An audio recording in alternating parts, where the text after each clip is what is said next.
बेटा यहाँ पे 3 सिस्टम ऑफ लीनियर इक्वेशंस दिए हैं, 3 इक्वेशंस दिए हैं और बोला है कि S1 में ए की वैल्यूज वो लेनी है जिसके लिए नो सॉल्यूशन है।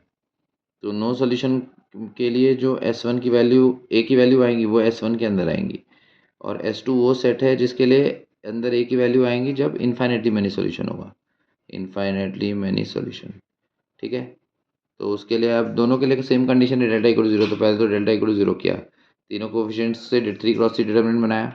अब -1 1 ये ऑपोजिट साइन था, 2 -2 ये भी ऑपोजिट साइन, तो first column second column add कर दिया, तो इधर दोनों में 0 0 बन गया बेटा।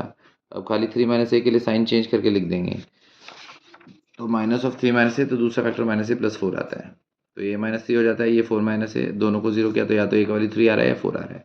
फिर मैंने डेल्टा 1 लिखा, डेल्टा 1 में जो कॉन्स्टेंट्स है उससे फर्स्ट कॉलम बनता है, तो 0 1 7 बाकी दो कॉलम एज इट इज रहते हैं।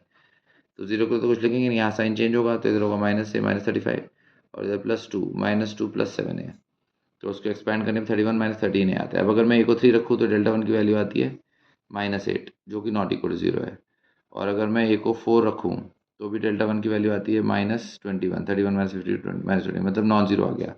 तो इसका मतलब दोनों वैल्यूज़ नो सोल्यूशन को सेटिस्फाई करेंगी। इन्फाइनेटली मैनी सोल्यूशन में तो डेल्टा 1 डेल्टा 2 डेल्टा 3 तीनों जीरो आने चाहिए, तो इसका मतलब दोनों ये ए जो की वैल्यू 3 और 4 है ये S1 में जाएगा, क्योंकि S1 हमारा नो सोल्यूशन के कॉरेस्पॉन्डिंग था, और S2 एम्प्टी सेट बनेगा क्योंकि ए की कोई भी वैल्यू नहीं आई जिसके लिए इन्फाइनेटली मैनी सोल्यूशन बने। ठीक है बेटा, तो इसलिए ये आंसर है, n of S1 is 2, n of S2 is 0। Okay.